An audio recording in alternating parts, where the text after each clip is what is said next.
All right, here we are. It is Thursday night. This is where the action is. We are a man shorts, but I'm always a man short. That sounded terrible. Cut. We'll fix that. We'll fix that in post. Fix that in post. Yeah. Anyway, welcome to what's the show called? The Horror Syndicate Discourse. Totally forgot. We are live from 3 different places. Jared's not with us tonight, but he is with us in spirit. We have Mr. Brundlefly himself, Seth T. Miller. I always like to emphasize the T, as so does he. How you doing, Seth? Not too bad. How are you? I had a fun day. Somebody called me rude at work today because I was trying to help them be a safer associate. He was trying to get an air compressor, a big 300-pound air compressor down with a ladder. And we were like, no, man, you got to get some equipment to get that down. He's like, oh, we can carry it.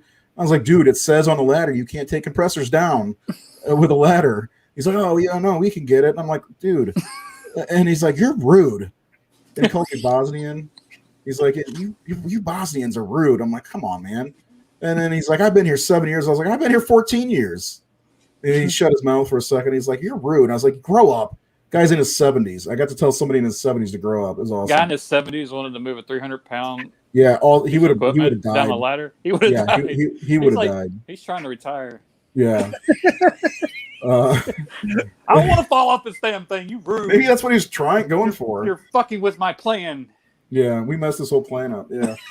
I know, 70s, man. Come on, you should have been retired 10 years ago. God, the guy, he's something else. But anyway, other than that, it's been a fun day. I benefited from a great lunch this afternoon.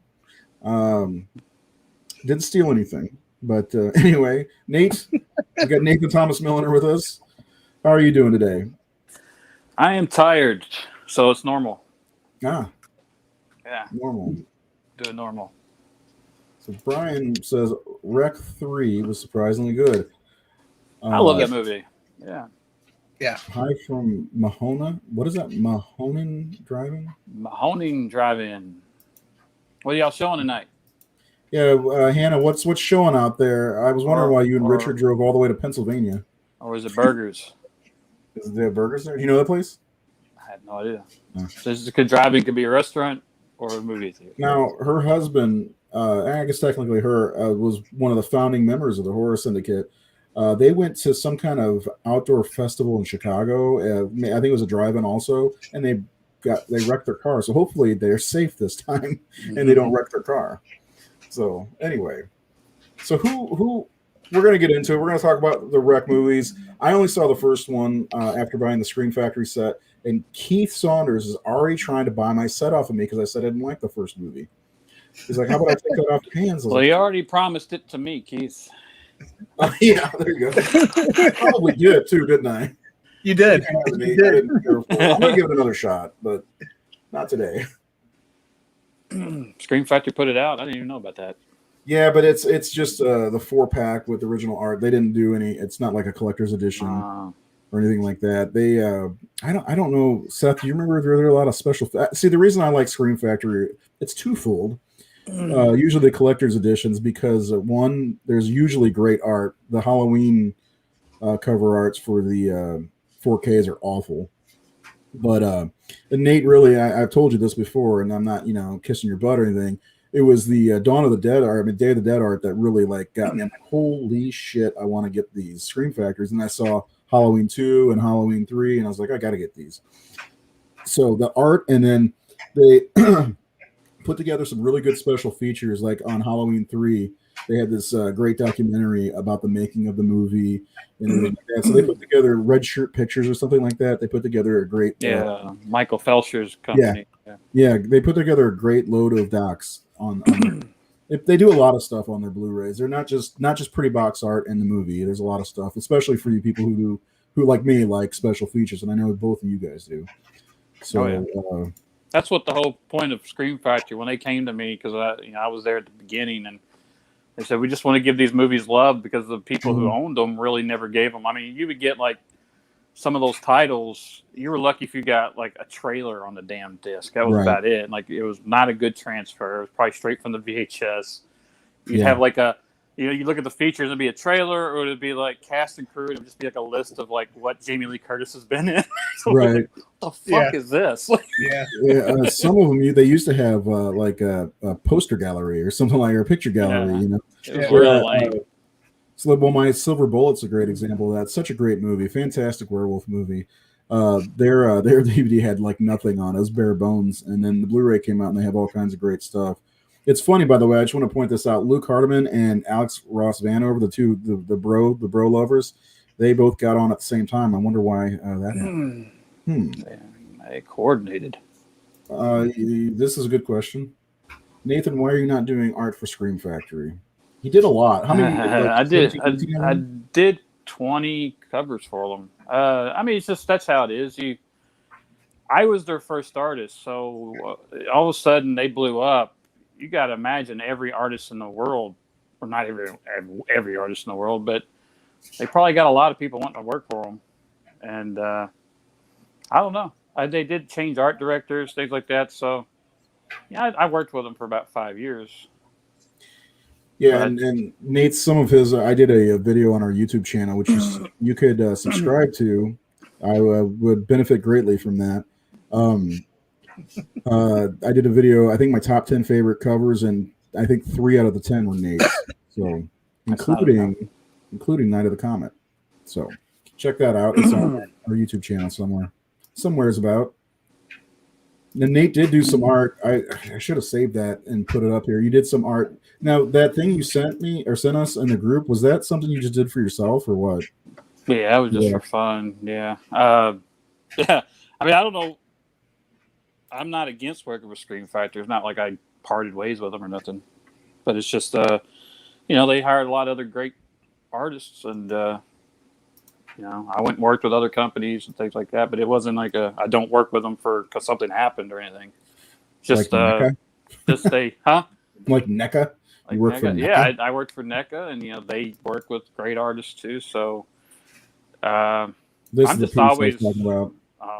Yeah, it's about 13 years old, but really cool. Yeah, that's just how it goes with art. Like if I did every cover, people would be tired of me. So that's what you're saying now. Everybody's tired of the artists they got now. So I know, it's just because after a while, people want to see something different. So and maybe they'll circle back around to you at some point. Who knows? Yeah. But the good thing is it offered you the opportunity to start making more films too. Yeah, that's true. Like I got really heavy into the filmmaking around 2015. So, should we do would you be willing to, and you can say no and I won't feel bad, but would you be willing to do like a live broadcast and commentary with us for your movie? You can say no. Yeah. I just thought about it just now. Anybody give a shit? I do. Because I'm whenever you put it out on disc, I'm gonna get a copy. So what's that? Yeah, we could do that. I mean, especially like stuff that's out there, like Confession, people can watch along with it or whatever. But. Well, we'll make sure we have just members only, and they'll have to charge use a nominal fee. You don't mean that. I don't mean that. I'm just joking. I wouldn't charge anybody anything. The only thing that anybody would have to pay for if they wanted something is one of our shirts, because it's it's a direct ship type of thing. If you ever want a Horror Syndicate shirt like this, beautiful. Also, no Donald Pleasance. But if you want something like that, you'd have to buy that. That's about it. But the money that I make from these shirts actually goes into keeping the website afloat. So, but anyway, anywho. Nate, I got your autograph things loaded up. If you want to, before we get into talking about the movies, you want to talk about these real fast? Oh, well, I was mentioned on Facebook back when Rec 4 was coming out that I liked the films, and this guy, Tarek Garcia, who's a friend of mine on Facebook, who lived in Spain, said, "Hey, I'm going to the premiere in Madrid," and he just kind of surprised me. He went there and he got these autographs. He got these two from Manuela, and then he got another one of the first film signed by, that one there. He got that signed by Manuela, Javier Botet, and the film two film directors from the first film. So I mean, he just sent those to me out of the kindness of his heart. Although today I said something about it, he goes, "Well, you gave me your autograph," so I was like, "Well, that's I don't count." I wish that was the way it worked. I'd give everybody my autograph. If you think that's an equal swap, okay, cool. Right. I didn't have to stand out in Madrid waiting to meet 4 celebrities to get autographs and have them personalize it to me and everything. So I mean, I'm never. It's just always surprising the generosity people have out there, that they'll gift you stuff and go out of their way to do something nice for somebody. Yeah, I mean, what did they have to benefit? It's cool though. Like, I think I took that story and I thought to myself, next time I go to a con, I'll be Lisa Wilcox. Listen, I'll give you my autograph if you give me yours. She's like, who are you? I was like, we're friends. I run a podcast. I run a podcast. Recognize. We've chatted since then. Come on. Who are you? I have 300 followers. I have Still means. So we by the way, Nate, there's a few people said they'd be down to watch your movie, but the thing is, you guys would have to get copies of the movie, so we'd have to wait till the movie's out, pressed and on Blu-ray. Or are you going old school and going to do a Betamax? Betamax. Only Betamax. Yes. Let's do it. All right. So we're talking about Rec tonight, as we said. All 4 movies. It's going to be mostly Seth and Nate doing the talking because I saw the first one. And I mean, after a lot of, and I think this is the problem here, guys. You guys were like, "Oh, they're so great, they're so great," and I'm going in like, "Oh, this is going to be amazing," and I'm just sitting there like. I thought about that today because I thought about like the time that I saw it. This is the same year that Paranormal Activity came out. Same year that I think there was another found footage movie that came out in 2007, and I got to see it before. Like, it didn't hit the U.S. until I think 2009. Because the studio in America kept it because they wanted to release Quarantine first, the remake. But I bought Rec at a convention in 2007. So I saw it first, and it blew me away. And again, before this is before Paranormal Activity had come out. And this was also, Blair Witch Project was the only real relevant found footage movie before that. And really, I mean, people will talk about Man Bites Dog or Cannibal Holocaust, but I really felt that Blair Witch was its own thing. I don't think those films are the same as Blair Witch Project. They just don't feel the same. No, because Cannibal Holocaust, first of all, and I don't want to get too far into it. It's also got a story, like a scripted story. Yeah, with the guy who went back and all that stuff, and they played with his dingling out in the water. I mean, it's like calling Henry Portrait of a Serial Killer a found footage movie because they have a video scene or Benny's video or something like that. So, but Blair Witch to me was the first movie that took it. I know there's like Last Broadcast people talk about, but Blair Witch was the king of it. And really, when I saw Rec, it wasn't something that was overdone. Like after 2007, found footage became a thing. Like tons of found footage films. So, but this was before all of that. So I'm thinking, when I watched Rec, I had never seen anything really like that because it's not like Blair Witch Project. It's a television program that we're watching, and we're used to it, and we build into it, and it makes us it reminds us of watching TV reports and news reports, and then the whole behind the scenes of her breaking, like talking to the cameraman, hey, cut this, all this, like. There's all this like guy, he seems like he's going to be boring like that. And also, this movie is relentless. Yeah, and we're in a claustrophobic space, and it never stops. And it's short. It's not a long film. It's like 80 minutes, 70 minutes. It's not, only 76, 77, something like that. So it is like once it gets into the shit, things just happen. And I think the fact that someone pointed out how the characters actually look at the camera like real people do. So there's no archetypes. There's no characters established. Like this person's this person. This person's the jock. This person's the asshole. Like there's none of that. Like the people are very real.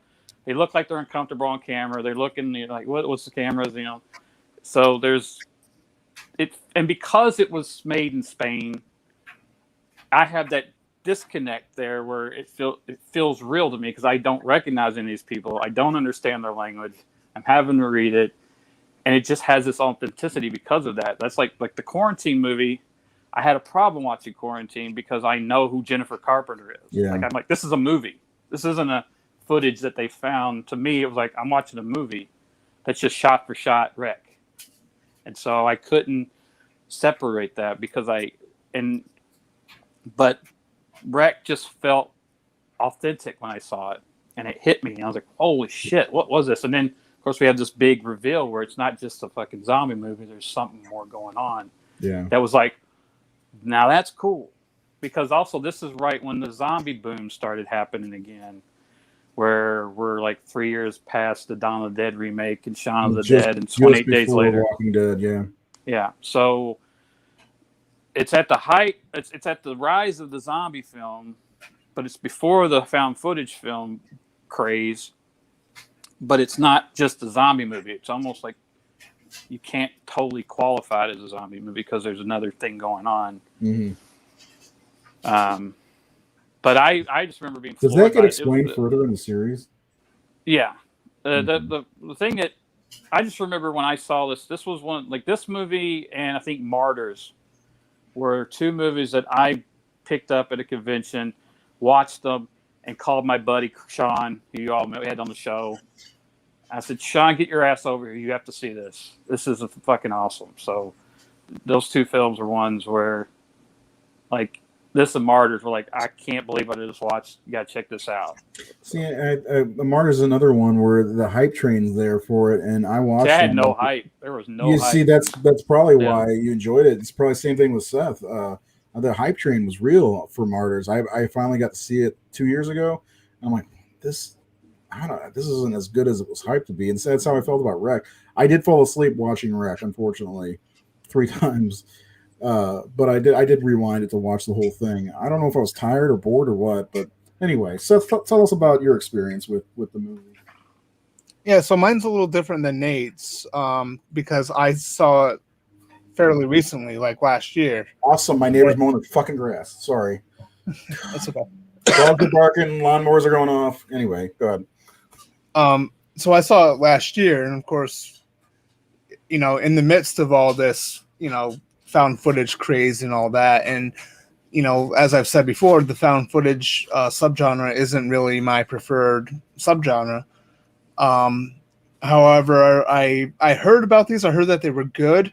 I didn't hear a lot of over praise for them, but I bought them on a whim and I watched them, and I really liked the first one a lot. And it really surprised me as someone who's not really a fan of found footage. I actually really took to it. I really liked the story, the set-in. I liked how crazy it is. It's like Nate said, it takes off running pretty fast. And then of course I love that twist at the end. I think that's what really, when it got to that point, when it got to that reveal, I was like, okay, I fucking love this movie. And then I immediately put in the second one right after. Yeah. So I enjoy it a lot. Yeah, that movie, it has thought I was lost, but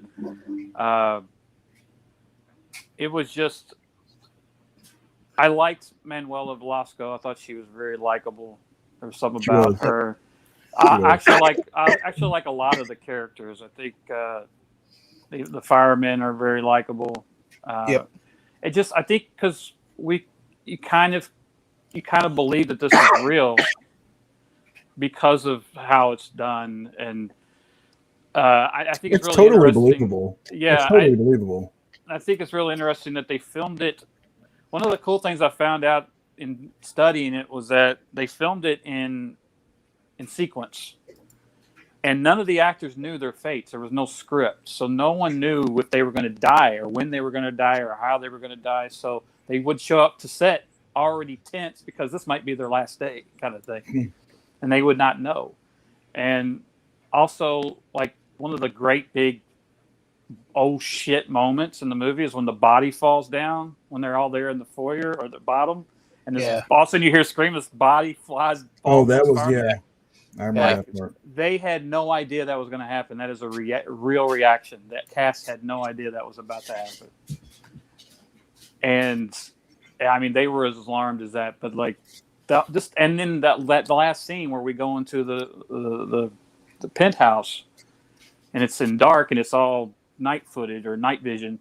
That was real. The actors did not know what was going to happen. They didn't know what was in there. They could not see. They shot that film in the dark.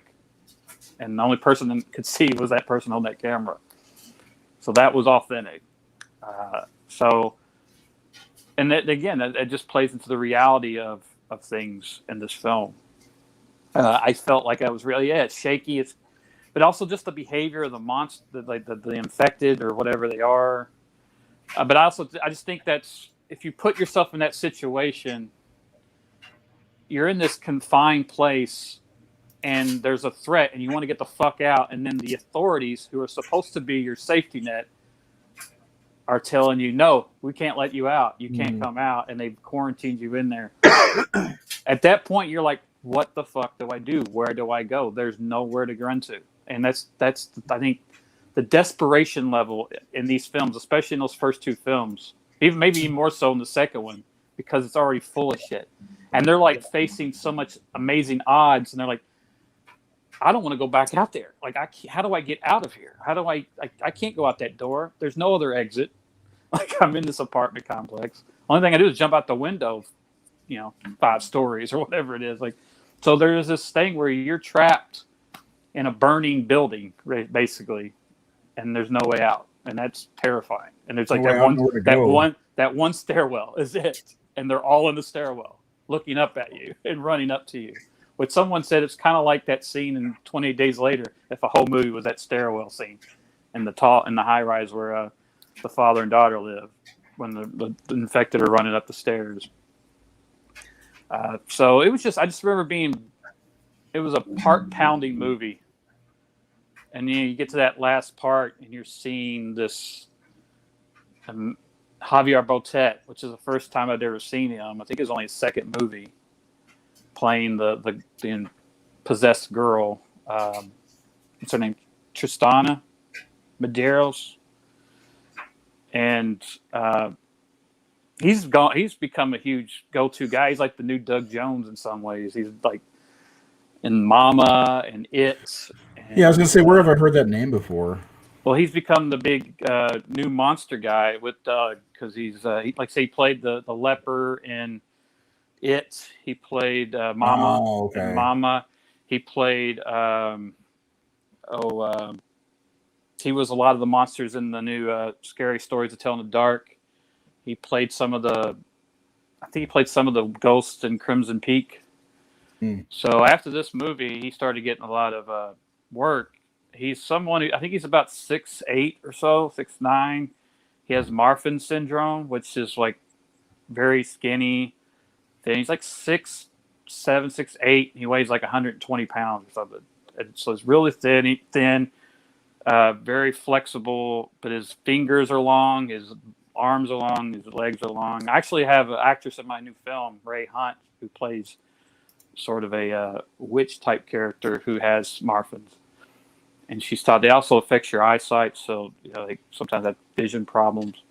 But the guy is like, his body is so unique and wild when he moves that people think, every time he shows up in a movie, people think it's CGI, but it's not. It's him. It's his condition that allows him to move the way he does, and his body, everything's just not. It just looks fake, but it's really who he is. He didn't play the in The Conjuring too. Yeah, he was the Crooked Man. The Crooked Man. Okay, yeah. Yeah. Okay. Wow. But you see that everybody thought that was CG, and it's him. Yeah, I mean, until I saw the special features and even the hat and all that stuff, kind of looks almost CG itself, but it was real stuff. It's crazy. Yeah. Yeah, that I will admit, the ending was kind of creepy. Yeah, you just see it like moving in there, like, what is that? Like just moving the stuff on around and knocking. And you gotta imagine, like, the actors have no idea what's there. They're just hearing it. And they have no that he's like he's right next to them, or like when I found out that they actually shot that in the dark and the actors had no idea what they were going through. It's like that finale in Silence of the Lambs. If if Jodie Foster didn't know or couldn't see, I don't know if they shot that in actual dark or not. But it's just one of those movies where I went and that's what I was going to say when Seth talked about not hearing about it. People love to shit on found footage, and every time, every conversation I've ever seen about found footage, almost every time someone says, "What about Wreck?" everybody goes, "Oh, well, that's different." That was always the one that people are like, "Oh, that one's a good one." Like the Wreck was one of the only exceptions I've ever seen to the I hate found footage movies. Now, it was kind of shocked me that you didn't like it, but again, I understand because you are coming after all these years of hype. This movie's 15 years old, and I mean, yeah, you've been hearing all this great stuff about it. The hype train has been going on for a long time. I've heard it from Jared. I've heard it from even Brian Enright used to be with us, and that makes it sound like he's dead. You know what I mean? And then Seth and you, and it's just, yeah. Seth, was the hype train there for you when going into the first one, or did you just jump in without really kind of knowing what to expect? Not what to expect, but expecting a great movie, I should say. Well, it's like I heard of it because I have some horror friends who really like it. So I heard of it and I heard that it was good, but I wasn't overloaded with a lot of hype. I didn't have a lot, I would say in the last couple of years, I've kind of stayed away from communicating with people online because everyone's a bunch of savages. Yeah. Who benefits from that, Yeah. So, so I heard they were good, but I wasn't overloaded with hype on it. So, I just, like I said, I bought it on a whim because I heard it was good. But did you buy the Scream Factory box set? I did. Okay. Yep. I don't know why that's important. I was just curious. Yeah, and it was shocking to me because, as I said before, I'm not big into the found footage thing. Yeah. But it was like Nate was saying, it's one of those exceptions, I guess. But it got me to kind of turn around on found footage. I always like some stuff. I like Blair Witch. I liked Chronicles, stuff like that. But I wasn't really huge into it. And, it got me to look into other stuff like Paranormal Activity, shit like that, Yeah. Is this the second episode? Well, almost in a row where we talk about found footage. Yeah, we just did. Any chance of doing that'd be cool, but they're kind of long for we have a short period of time to work, and Nate's a very busy man. He gets off of the show and he starts hitting the table drawing, or he's shooting his movie. There's a lot of stuff going on, so he bounces. Like when we in the show, he leaves immediately he doesn't even say goodbye and blow us a kiss or anything. I have to go. Yeah, I mean, maybe when Nate's got a night off, maybe we can do that. Yeah. I don't really blame Nate so much as I blame Kathleen Kennedy for all that. Damn, right. Kathleen Kennedy and Obama. Yeah, well, yeah. I mean, that'd be fun. We've got. I don't even remember. We've got another commentary coming at some point in the future. I think it's for Freddy's Dead. Was it what? Freddy's Dead. Oh my God, I almost forgot about that. That's coming soon. Nate, I can't wait to watch that with you. I don't know why. I got my X-ray glasses already. Here you go. I gotta look at our schedule. Anyway, go on. Sorry. The thing is, okay, part of my problem with watching this movie, and I've never had a problem with found footage, except for the Blair Witch coming out of the theater. I had and this one's really shaky. Motion sickness like crazy. But seeing it on a smaller screen with the Blair Witch, I was fine. On my TVs and whatnot, and I guess I got used to it over the years. I've seen it, probably a good 10 times, maybe 15. But this one, I hate to say this because I don't mind watching movies with subtitles at all. That's never a problem for me. But this movie is trying to keep up with the subtitles and watching the shaky cam going all at the same time. That was where I think it started to lose me. And because I don't mind. I watch a lot of Italian horror that's subtitled, a lot of subtitles. But my eyes were going like this, moving all around the screen because I'm trying to read, and even though most of the stuff when they're moving around like that, you really don't need to read because it's like most of it's like, oh my god, what the fuck? Let's get the fuck out of here! Get that fucking camera out of my face. Well, what they're saying is not. Yeah, what they're saying is not very important. Right. So watch I it did as a learn visual that. thing. Yeah. The important stuff comes when they're like the scene where the two people, the one got his face like gnawed off, and they're laying next to each other, and she and the camera guy are sitting there trying to listen to what they're explaining, and then you find out about the dog that was in there and all that stuff. I mean, most of the important stuff. It's next week. Yay! Freddy's dead. Sorry. Dead. Yes. Get ready, Nate. Anyway, yeah, I mean, there's a lot of cool stuff in this movie, and I did find it feeling like it's authentic. But man, the subtitles and trying to pay attention to that and the move running around kind of took me out of it. But there's some great scenes, like, and I guess we are going to spoil. I will say there's one scene where the little girl is sick and they're at the stairwell again because that's where most of the movie took place, and like they realize they're like, oh, maybe she's the cause, or whatever, and the lady's backing up with the daughter, and then you know what happens. Yeah. That was a good scene. I will admit that. I do need to give it another shot. That's why I'm not selling my set, Keith, if you're watching.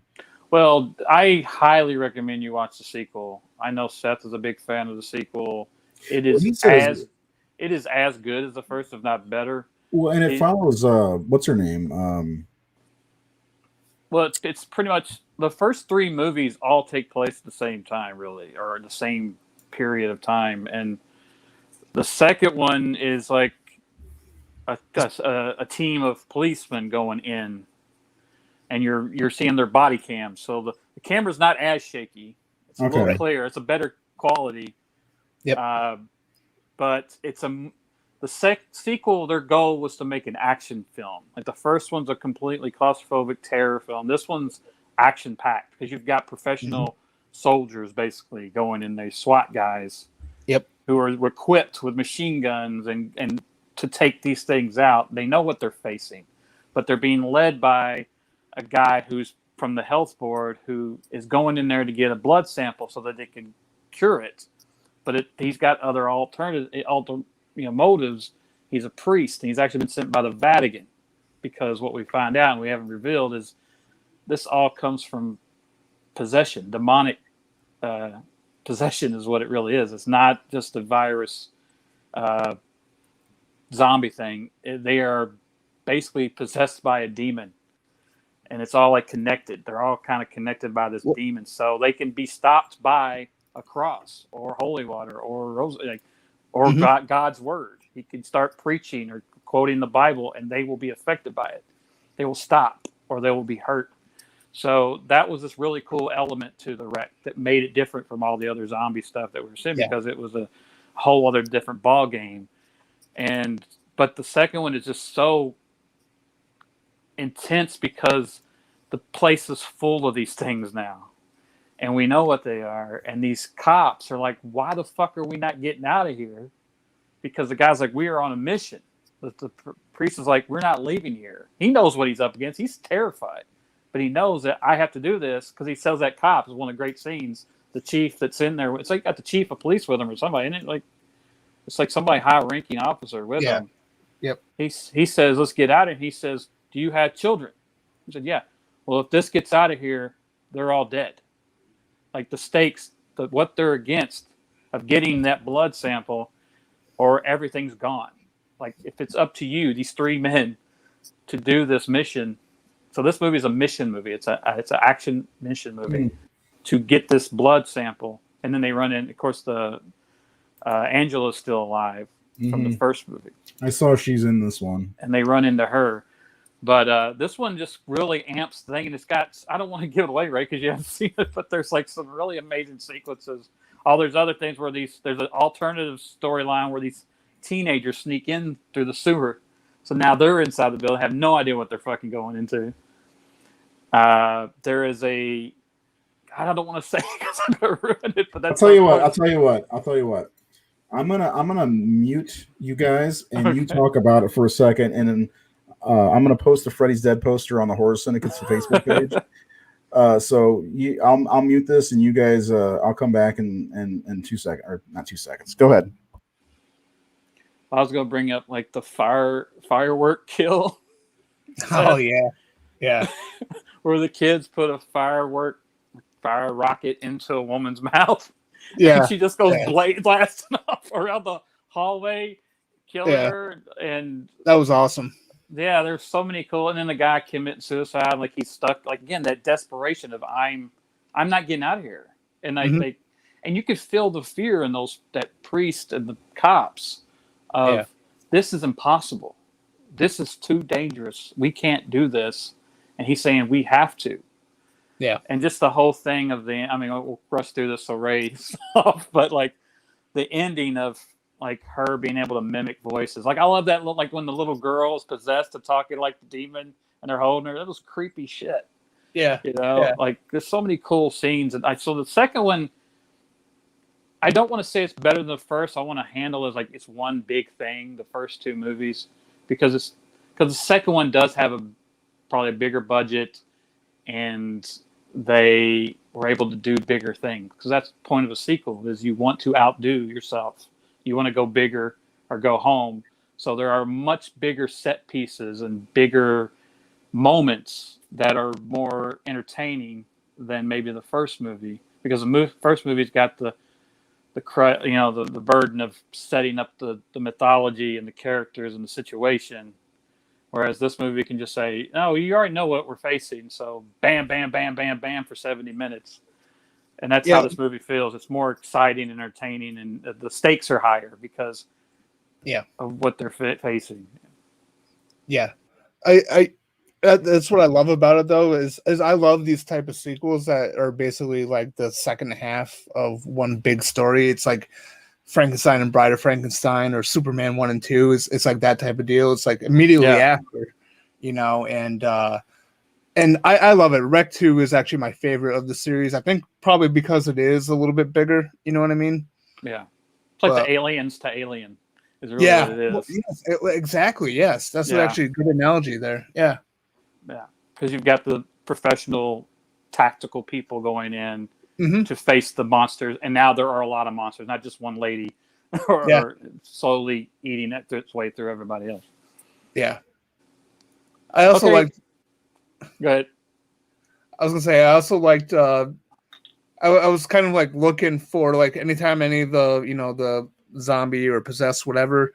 I was looking for like the cast from the first one, and it's kind of cool seeing them all in there. You know, seeing the bald firefighter and some of the other people from the first one. Those are really nice details of that. All the people who turned in the first movie are infected now inside. So we get to see all these familiar faces. Yeah, it's the little girl and the mother. The mother's the one that gets the firework in her mouth, I believe. Yeah. Because now the dad of the little girl is there coming in sneaks in with the firefighter. That's how the teenagers get in. Yeah. Yep, that's right. Yeah. So yeah, it's those two films are solid. I've never had a motion sickness problem, and well, I think I guess it wasn't motion sickness. I remember the only time I felt sick in a movie was Braveheart, I think, and not because of motion sickness, but because of the brutality of those battles. Like I'd never seen anything like that before on film. Like you're not expecting that level of gore and just legs and shit being cut off and bashing with hammers, and I just remember in maces and all that. Like it was just like it was like the preparation for Saving Private Ryan's opening. Like those two movies show warfare almost the way they actually are. To the point where I remember when Braveheart goes to their second battle, I was like, "Oh God, another one!" Because it was so gruesome and brutal. Because Mel pulled no punches on those battle scenes. We were seeing savage brutality that I don't think I had seen on film before in a movie that big. I mean, this is a big movie. Yeah. Maybe a gore movie, but not an Oscar movie. That's what it was. Yep. I guess Ray could come back now. He's gone. You got anything else to add about 2? I don't. I unfortunately I didn't get a chance to rewatch them this week. I I've had kind of a shitty week.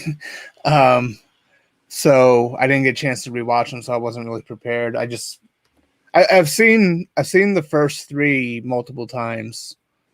Those I like those three a lot, but I actually hadn't watched them a lot. Like, so watching them again was kind of I probably only saw 4 once, 3 once. I think I only saw 2 once or twice. The first one I probably saw 3 times maybe.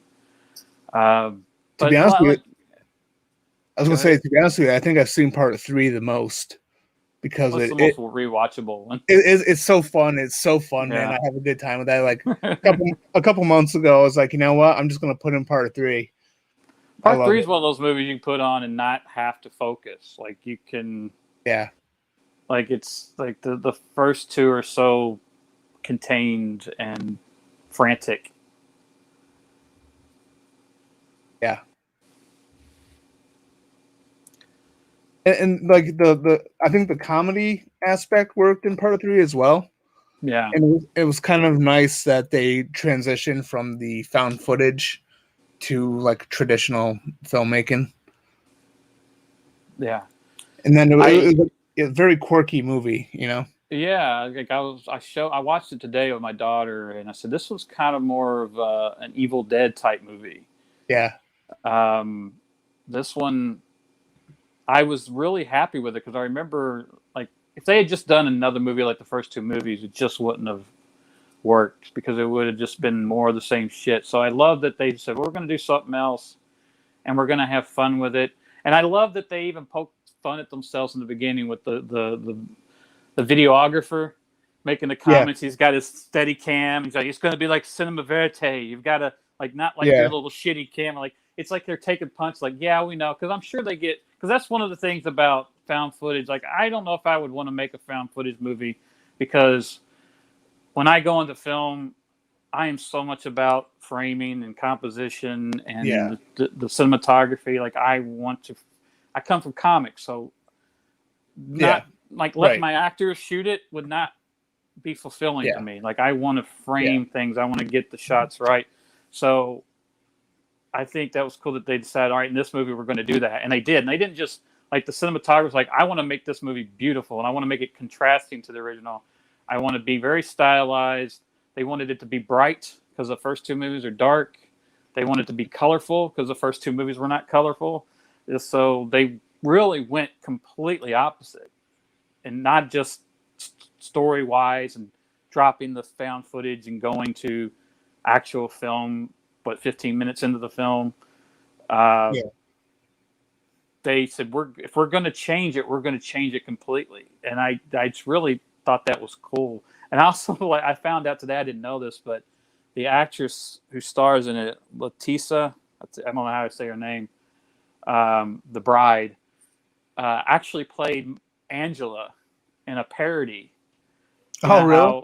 You know how we have the not another teen movie or epic movie, all that stuff. Well, there was a movie called Spanish Movie that was made over there like that, where they made fun of Spanish movies. So they made fun of like Pan's Labyrinth and The Orphanage, and they even like made fun of No Country for Old Men with Javier Bardem. Like there was a shot that was from No Country, but they made fun of like Wreck, I guess, and she played the Angela character in that spoof in like 2009, and she's also married to the director.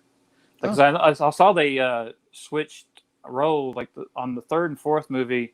Yep. One director did one, the other one did the other. Yep. Instead of teaming up like they did before. But yeah, I just really had a blast with this, and it has a lot of fun. Like I love the uncle who's infected and bitten by the dog, which is where it plays back into it. I love that. I love how connected it is, though, to like what you learn in the first 2 movies about how the thing started and how it first started spreading. It's kind of cool. It's the vet, you know. And you see the guys out there in the hazmat suits. Like, what are they doing? What are these people? Yeah.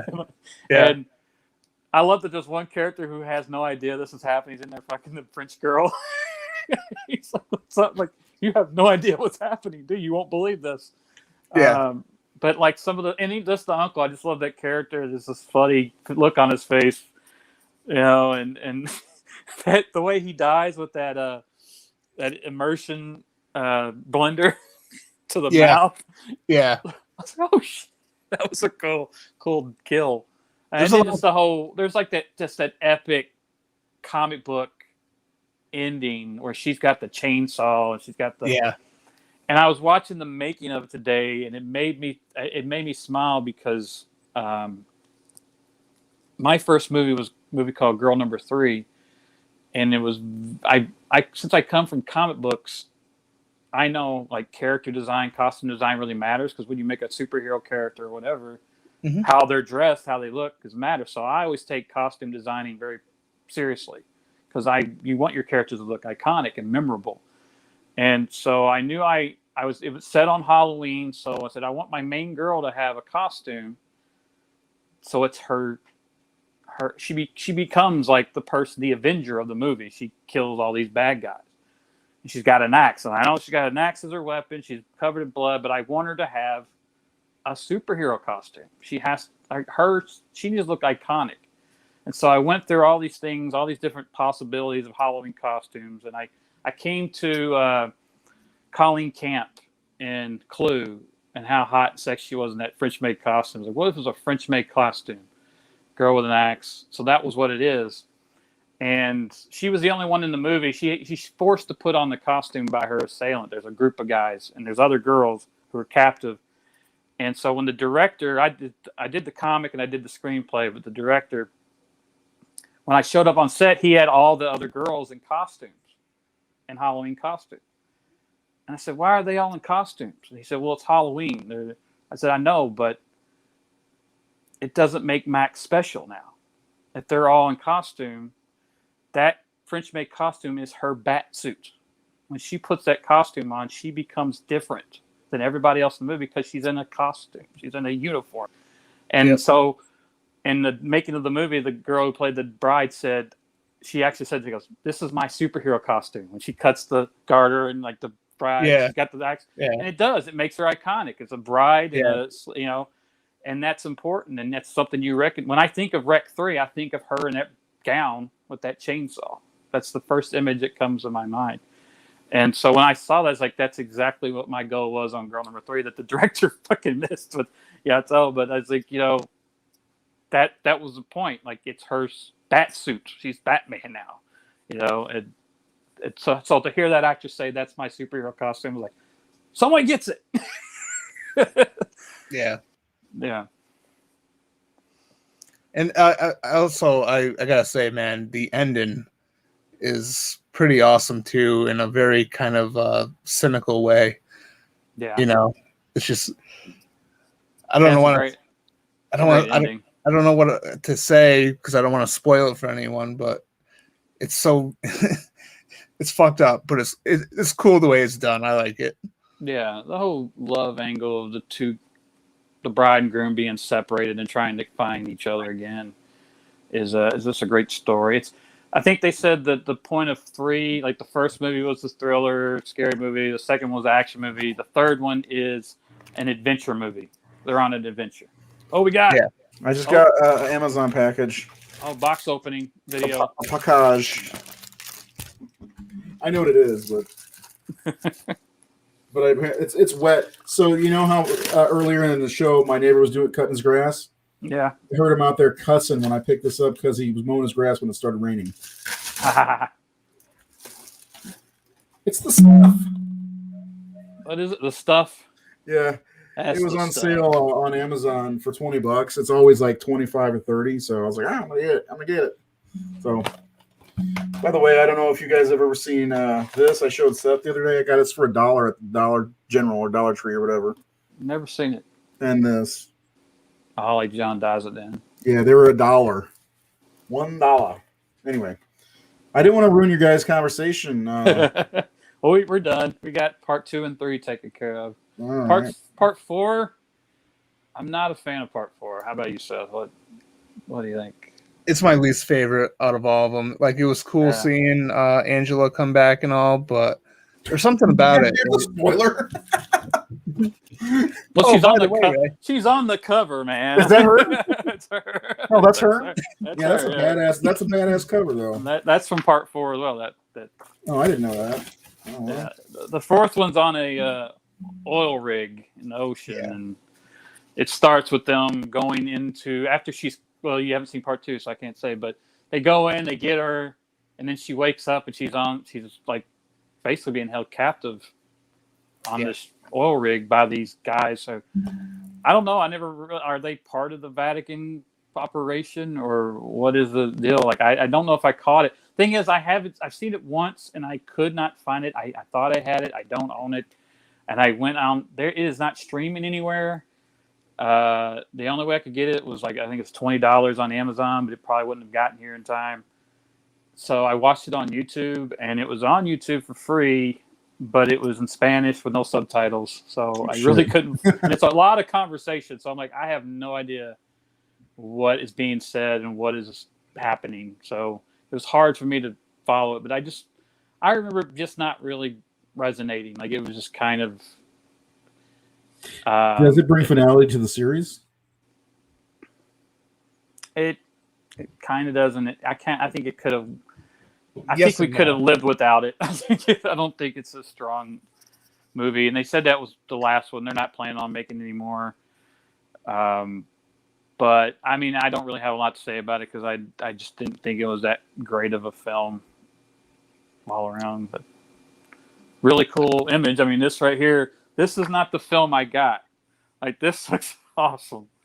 Her holding this boat propeller.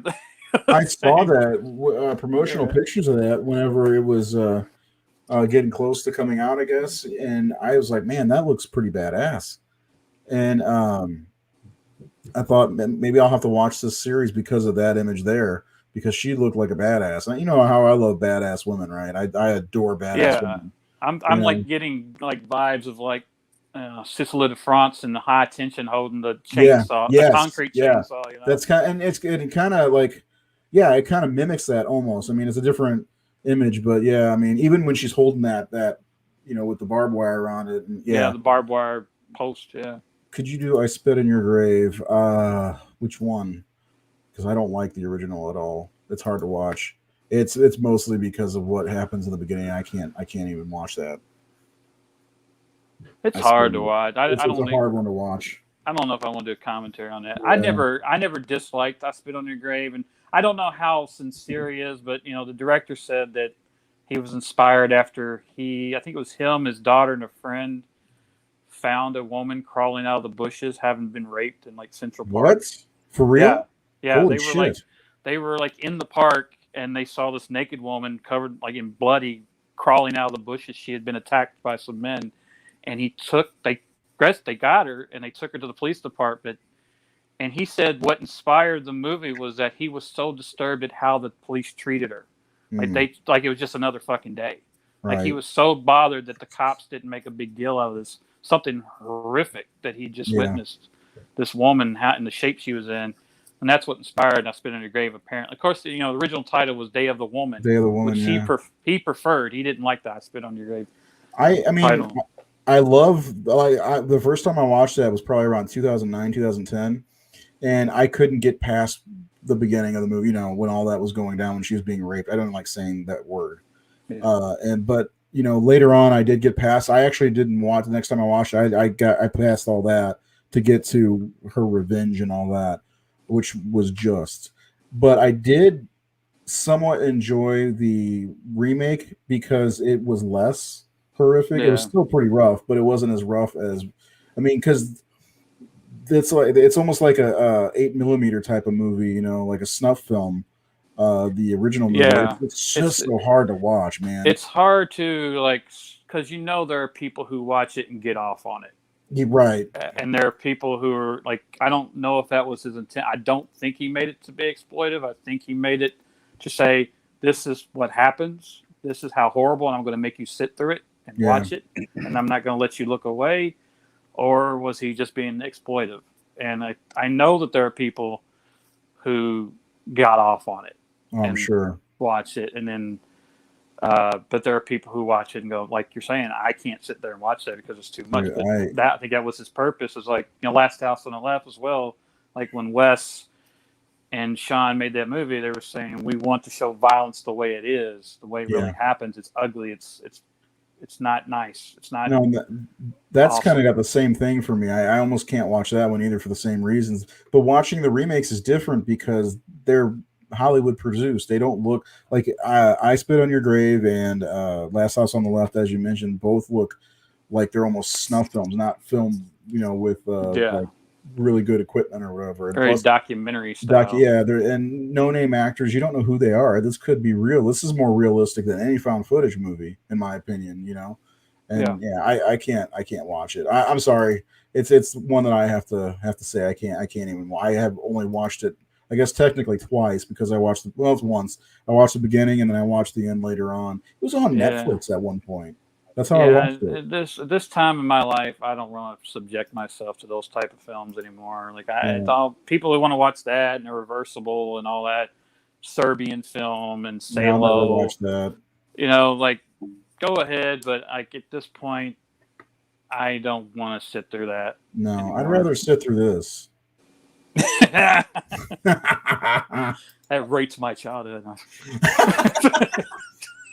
Speaking of rape, no. Oh man, yeah, I appreciate the request, man, Kath. You got some good ones. Yeah, I agree with that, but the end is so brutal, and what they do to those girls is so brutal in that movie. I do not like the remake at all. You can't replace the guy who played Krug. He was one of the most vicious bastards ever. Yeah, the highlight of that movie is David Hess. Yeah, without a doubt. Yeah, and like my favorite moment in the whole movie, though, is something he does when he does cut away. Is when they shoot. I think it's when they shoot Mary. Is it Mary or Marie? Mary. When they shoot her, it cuts to that house and the dog tied up in the yard, and you hear the gunshot off in the woods, and the dog reacts and is barking. And I love that shot because to me, it's like, okay, here's this picturesque, probably maybe suburban home with a little cute dog in the yard. Our normal lives going on, and we hear a gunshot not too far away where a nightmare is happening, right? Or someone's dying, not just someone, but these people, this couple's daughter. And they have no idea is dying. Yeah, so it's a horrifying thing, and I like. To me, that's the smartest choice in the movie is that shot. Yeah, well, I think I will say one thing about it, and this is one of Wes's earliest movies. Watch The Virgin Spring instead. We'll watch that one, which is based on. I don't know. Virgin Spring's not as good. It's not okay. I have a problem with Ingmar Bergman movie. Max von Sydow is the dad. Yeah. It's in the middle. It's in the medieval times. It's well, that changes everything. Yeah. But there's no like, it's not like Last House all the way. Well, the one thing about the Last House on the Left, which I don't think we've ever talked about on the show really, is the beginning of the movie. It paints this picture of Mary Woodhouse or whatever her name is, like she's like the beauty queen of the town, and she's got these loving parents, and they show them like it almost reminded me of those old like 70s videos they would show in school. The way it was shot. Well, the way it was acted too by the actors when she wasn't wearing her bra, and they were talking about feminism for a minute. It's like, this really reminds me. The first time I watched it was early 2000s, and it's like, this really reminds me of something I watched in school. And then they meet Krug and the gang, and it's like, oh shit, it really hits the fan. It's a movie I've only seen a couple times because it is a horrific movie, and so is I Spit on Your Grave. Seth, have you ever seen I Spit on Your Grave? I haven't seen I Spit on Your Grave. I've seen Last House on the Left, and I'm not a fan. Yeah, Wes Craven really his best movie came in 1984. Let's be honest. I mean, the real truth of Last House was it was going to be a porno originally, if I remember right. Was it Sean Cunningham and Wes Craven make a porno? Yeah, it was supposed to be a porn. And I think a lot of the actors were porn, and they signed up to be a porn film. Really? And I think because they were making a porn film where people were dying and being murdered, and I think someone was like, "You can't fucking show this or do this."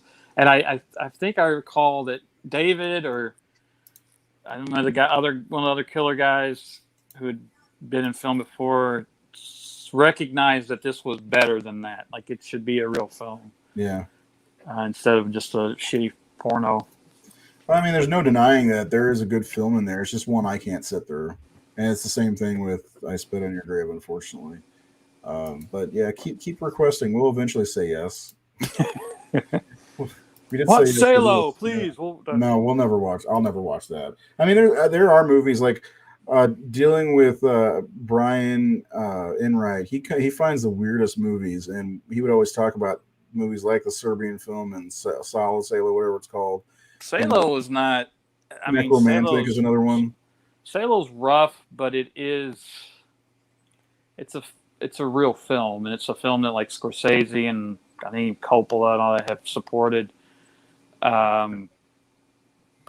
Serbian film, I have absolutely no interest in. I'll never watch that one. He told me about one scene in particular. Nope, I'm out on that. Someone shared some screen grabs on Facebook a couple of days ago. I'm like, I'm worried about y'all who love that movie. Yeah. Because people talk about it lovingly. Like, they love to tell you how much they love Serbian film and how amazing and awesome and how much they love it. And it's like, it's on my no-fly list. It's on my no-fly list. I remember the year Martyrs came out, and I was listing my top 10 of the year, and I went, should I put Martyrs on this? I don't know if I love this. Like, it's good, but do I love this movie? Like, this is rough shit. This is a good comment. I haven't seen many good pornos either. I don't think I've ever seen a good porn movie. So I haven't seen many either because, once you get past about the 4 or 5 minute mark, you're done anyway, right? No. Oh, man. So I appreciate you guys letting me back out so I won't get spoiled for the movies. I do because I do, like I said, I was like, I have no interest in watching 2, 3, or 4 because I wasn't connecting with the first movie. But, just like our good friend, our little brother Keith said, sometimes you got to watch things 2 or 3 times to really get into the movie. And so I'm wondering if this is one of those for me. So again, Keith, if you're watching or if you watch this, you're not getting my copies. Right. Like take some time and watch part 1 and 2 back together. Well, I mean, back. The other day, again, we didn't talk about 3, but 3 is more of a film, and it's funny. It's like like an Evil Dead type movie. I think you'll enjoy that one. Well, Seth was like, "Watch 3. You don't need to watch 2 to enjoy 3." I'm like, I'm not wired that way. I can't. I gotta watch 2 first. I know it comes before. No matter what, I have to watch it. It's weird because like anytime I'm gonna watch a movie, other than any Elm Street film or Friday the 13th, I need to watch the first ones beforehand. It's so the way my brain's wired is so messed up. I can't watch a sequel without watching the originals, or the ones that came before it. And so like he's like, just watch 3 and see what you think. It really has nothing to do with the other 2. And I'm like, I can't. My brain doesn't work that way. I gotta watch 2. That's the way it is, it's tied into it's happening the day before, right? Like right, and there's a very specific reason for this happening in the third one that is mentioned in the first one. Yeah. But it just really stands alone from 1, 2, and 4. It doesn't have anything to do with Angela. I will watch them. I mean, my threats are empty, so I'm not watching them. But I do. One thing I will say is the posters for 3 and 4 are awesome. I think they look really cool. Yeah. So. Did any of you ever get to meet David Hess? No, never had the want to meet him. He's too terrifying. He's the most terrifying person ever, in my opinion. I think he was at a show that I did, but I don't. Is he dead? Didn't meet him. He's dead. Yeah. Is he? Okay. Yeah. I never wanted to meet him. He was terrifying to me. Really, seriously, I could meet Jason all day. I could meet this guy all day. He was a musician. He's cool. Was he? I believe so. I think some of the music's his. And who scared me more in that movie was the woman. I can't remember her name. She was pretty terrible. The whole crew was terrifying. And then the silly cops with the guy from Karate Kid. Yeah. John, whatever. Yeah. Yeah. Martin Cove. Martin Cove, yeah. They had to ride on the chicken car or some shit like that because didn't the cop car run out of gas or something? Or they ran in? I don't remember. Yeah. Yeah, but I don't know. Maybe one day we'll talk about that when we run out of everything else. And Quentin, I think it may be the song that Quentin had in Hateful Eight, where he kills a guy in the outhouse. When they're killing everybody in the haberdashery, and Michael Madsen walks out with a shotgun and shoots the guy. And I think it's the David Hess song from Last House. Is playing. It? I believe so. I think so. I think you're right about that. Can't look at Marilyn Manson or Charlie Manson. We're friends apparently. I say that's why I call him Charlie. I like watching documentaries about this whole thing and that movie that the Spawn Ranch was in, the Quentin Tarantino movie. It's Upon a Time in Hollywood. Reading the novel right now. It's pretty awesome. Yeah, is it going good? Yeah, that's great. How much is different from the movie? It's very different. Like the only scene so far that was in I'm about almost 200 pages in, and the only scene from the movie is the scene where he meets Al Pacino in the restaurant. But there's there's a chapter about how Cliff met his dog. Well, that scene where he makes the food for the dog is in there, but it goes into how he met the dog. Like the dog was got in the dog fights and was like a killer dog, and he's trained it and all that. But there's a scene I just read with Squeaky and Spawn at Spawn Ranch, their relationship, and there's a chapter on Pussycat, the girl that Cliff picks up, about her and her first creepy crawl with Charlie, and so yeah, it's very much its own thing. That's cool, even like it's already mentioned what happened at Rick's house, like in one of the first early chapters about killing the hippies. Yeah, it talks about it. They kind of play it like it's no big deal. Oh yeah, like because you got to admit, like the Manson thing would never happen if that had happened. Like no one would really know. Right. So it was like, oh, just some 3 fucking hippies broke into my house and we killed them. I mean, that's really what the story is. Yeah, because that diverged from what actually, because Sharon Tate lived right up the hill from him, right? Right next door. Right next door. Yeah. That was a cool movie, man. That was a surprising. I mean, what's funny is that one was totally on the hype train. Everybody was saying, "See it." You told me to watch it. You posted about it daily when it came out. My favorite movie. My friend Sean was calling me on Have you watched it yet? Have you watched it? I was like, I just fucking ordered it. It'll be here tomorrow. I'll let you know when I see it.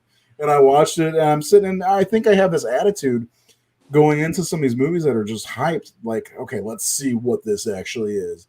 Now, this one, I was totally surprised. I mean, it was fucking fantastic. I mean, great performances from Leo. Leo's great in just about everything I've seen him in. My favorite performance that he's ever done is still Calvin Candy in Django. But he and Brad Pitt, who I like Brad Pitt as an actor, but sometimes some of his dialogue comes off as like he's reading it, But he was fantastic in this one. Like he was really, really good. It was good stuff. That Bruce Lee scene, man, it was a cool movie. It's not horror, but I think we all. I don't know if Seth, you're a Quentin Tarantino guy too. You like him, right? I know he's no Carpenter, but no, he's no Carpenter. All he does is steal, right, Nate?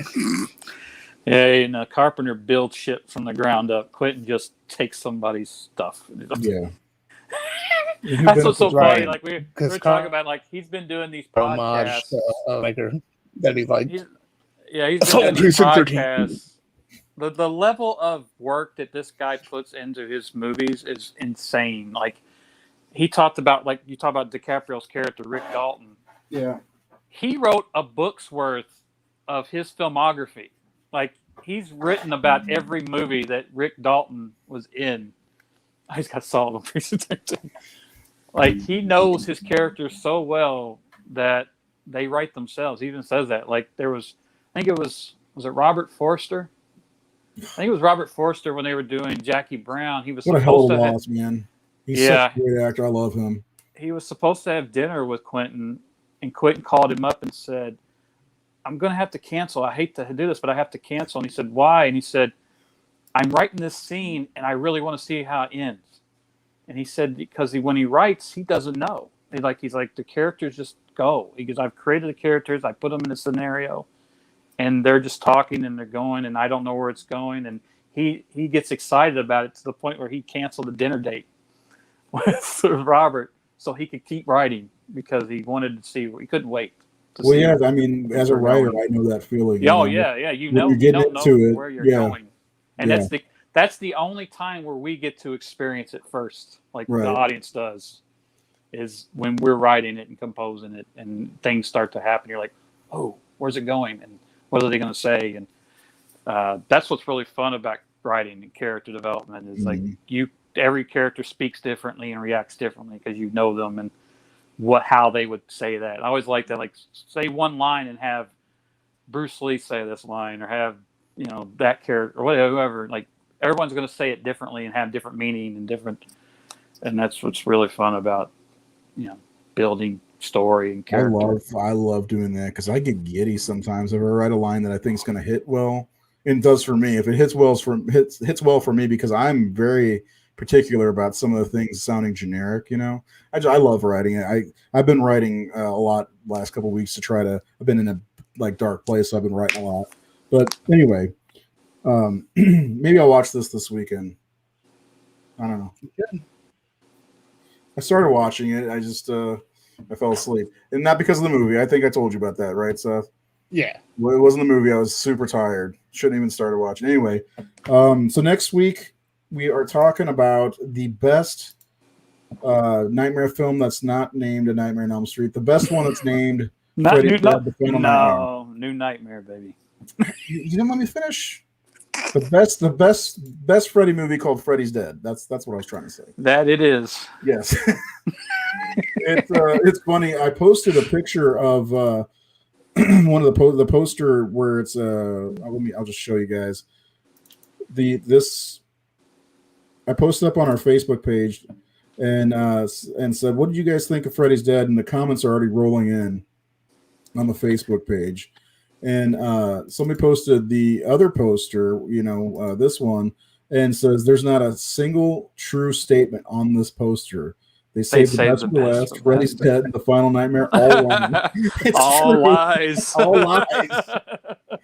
But if you've got a copy of Freddy's Dead, we're going to watch it next week. We're going to listen to Nate just gush over it because it's the best origin story Freddy could have possibly got. I can't even say that for a straight face. I know Nate's really big into the family aspect. He likes the fact that Freddy had a daughter in a house. I think I kept watching it. You cut some stuff from Confession, right? That was supposed to tie into it. I did. I remember watching like Dream Warriors in 1987 going, where the fuck is his wife at? Where are his children at? What kind of life did he? This guy had a happy life. Look at him. He's so nice. He had a loving family that was taken from him. One of the things that bothers me about this movie, though, is he shakes his wife to death. And I watched Airplane, and this lady got shook and smacked and all kinds of stuff. And she lived. She was a stunt woman. Oh, yeah. But anyway, yeah, so we're going to be watching fucking Freddy's Dead. God, that's gonna be a fun episode. I think it's gonna be fun, man. I love it. I don't look at it as like a serious entry. It's a fucking cartoon of a movie, in my opinion. I like it. I do. I don't like some of the choices, but I do enjoy the movie. I saw it in the theaters in '91, and I do think it killed the franchise. Like I know they were trying to end it anyway, but I think there was no way of coming back. And then maybe we should do at some point a commentary on New Nightmare because that one, it's so the franchise is over. The whole franchise is over. And Wes comes in and says, "What franchise?" Kicks the fucking door in and throws this at us. Well, that's what he said. There's only Elm Street, and then Wes Craven's New Nightmare. I mean, Wes wrote New Nightmare because he said Freddy's Dead just killed it. It was there's I can't follow this. This is shit. This is not someone told me that's not Freddy. Freddy never had a family. That's not who the character was. So they had just completely destroyed that whole character and that whole storyline that he said, I'll do something else. with Nightmare then. And I mean, that's such a unique vision. What he did with New Nightmare. I did not know what, I didn't like it or immediately. I was 14 when it came out, and I was like huge Freddy fan.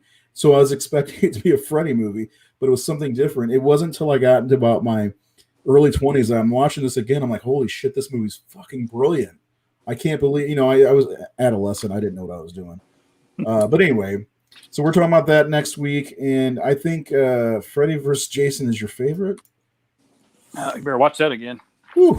Oh, that's just joking. Yeah, I mean, it's all everybody's opinion. So we'll do that next week. Hopefully Jared will be back with us. I want to thank everybody for hanging out with us tonight. And don't forget to get your copies of Freddy's Dead out, because we're going to have a good time. I'm going to ask Keith if he wants to sit in with us on that one, because I know that's his favorite.